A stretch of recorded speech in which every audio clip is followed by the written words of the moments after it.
नमस्कार दोस्तों, आज के इस वीडियो के अंदर हम लोग एएसके ऑटोमोटिव्स लिमिटेड के आईपीओ के बारे में बात करेंगे। हम लोग डिटेल में एनालिसिस करेंगे इस आईपीओ का और इस वीडियो के एंड के अंदर मैं मेरा पर्सनल ओपिनियन दूंगा कि क्या आपको इस आईपीओ को अप्लाई करना चाहिए या तो फिर आपको इसे अवॉइड करना चाहिए। और अगर आप लोग इस आईपीओ को अप्लाई करते हो तो क्या सिर्फ और सिर्फ लिस्टिंग इन पाने के लिए इसे अप्लाई करना चाहिए या तो फिर लॉन्ग टर्म इन्वेस्टमेंट के लिए इसे अप्लाई करना चाहिए। तो चलिए आपके मैं सारे के सारे डाउट्स को क्लियर करता हूँ आज के इस छोटे से वीडियो के अंदर। और इसी तरीके के वीडियोस को पाने के लिए चैनल को सब्सक्राइब करके ऑल के नोटिफिकेशन बेल को ऑन करना ना भूलें। अगर हम लोग बात करें यहाँ पर कंपनी की, तो कंपनी इनकॉर्पोरेट हुई थी 1908 के अंदर, मतलब कि कंपनी थोड़ी सी पुरानी है। वही अगर हम लोग बात करें, ask automotives limited is a manufacturer of advance braking system for two wheelers in India. तो बेसिकली जो हमारे टू व्हीलर्स होते हैं जैसे कि एक्टिवा हो गया, बाइक हो गया, तो इस तरीके के व्हीकल्स के लिए जो एडवांस लेवल की यहाँ पर ब्रेकिंग की सिस्टम होती है, जो इसके अंदर ब्रेक्स वगैरह लगती है, तो उसका मैन्युफैक्चरिंग एंड सेलिंग का ये लोग यहाँ पर बिजनेस करते हैं।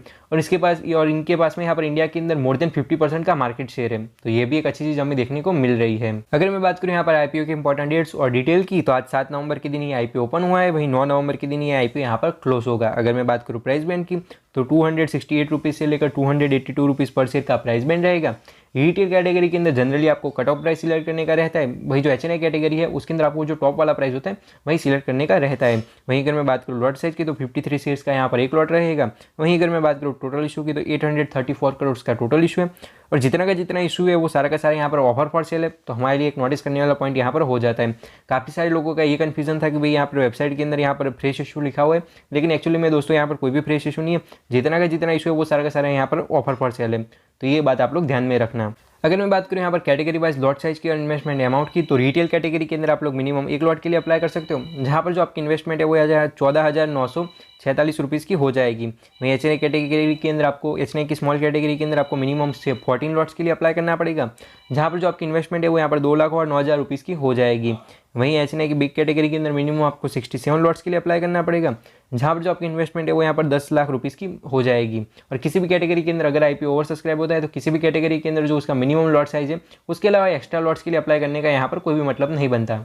अब दोस्तों हम लोग स्टडी करते हैं कंपनी के फाइनेंशियल्स का। हमें पिछले 3 सालों का डेटा दिया गया है। अगर मैं बात करूँ एसेट्स की, तो ईयर ऑन ईयर एसेट के अंदर काफ़ी अच्छी ग्रोथ है, क्योंकि 2021 के अंदर कंपनी के पास में 948 करोड़ के एसेट्स थे, जो कि बढ़ते बढ़ते आज की तारीख के अंदर 1443 करोड़ के हो चुके।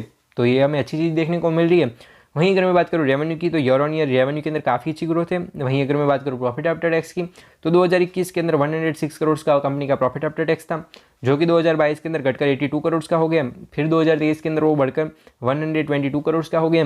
और मार्च 2023 के अंदर जैसे फाइनेंशियल ईयर खत्म हुआ, तो वहाँ से लेकर जून के बीच के अंदर भी इन लोगों ने 34 करोड़ का प्रॉफिट बुक करा है।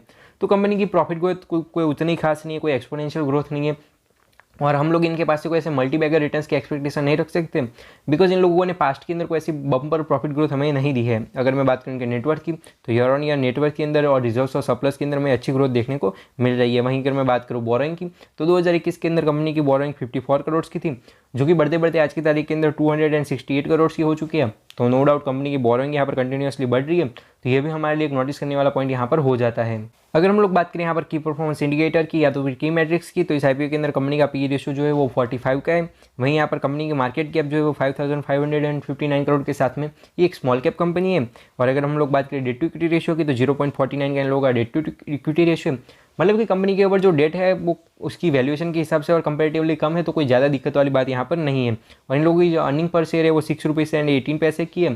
तो 282 रुपीज़ के स्टॉक प्राइस के हिसाब से बहुत ही कम है। जो कंपनी की यहाँ पर वैल्यूएशन है इस आईपीओ के अंदर वो मुझे थोड़ी सी ज़्यादा लगी। वहीं अगर हम लोग बात करेंगे रिटर्न ऑन नेटवर्थ की, तो 19% की इन लोगों की रिटर्न ऑन नेटवर्थ है। तो अगर मैं ओवरऑल इसके पीयर कंपैरिजन को मैं यहाँ पर बताना नहीं चाहता, मैं डायरेक्टली आपको बता देता हूँ। तो इन लोगों का जो पी रेशियो है वो यहाँ पर जितना भी सेक्टर का पी रेशियो जनरली है उतना ही है, मतलब कि कंपनी के ने हमारे लिए यहाँ पर कोई भी जगह नहीं बचाई है लिस्टिंग गेन के लिए। कंपनी की वैल्यूएशन जो है वो एकदम नेट टू नेट है, तो हमें ज़्यादा लिस्टिंग गेन देखने को नहीं मिल सकते। और मैंने जो आपको आगे बताया था कि भाई वेबसाइट के अंदर फ्रेश इशू दिखा रहा है, लेकिन एक्चुअली में जितना का जितना इशू है वो सारा का सारा ऑफर फॉर सेल है।